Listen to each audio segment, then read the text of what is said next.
الشكلاط قاله ذوبته في حمام مريم وضفت ليه واحد 2 معالق ديال الكاوكاو، يكون مهرمش ومحمر. صافو كنقطعوه بحال هاد الطريقه. واهم حاجه هو ان الموس يكون ماضي مزيان باش يتسهل في التقطاع.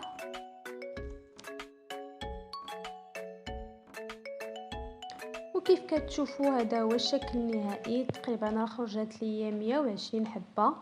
نتمنى تعجبكم الوصفه ديال اليوم.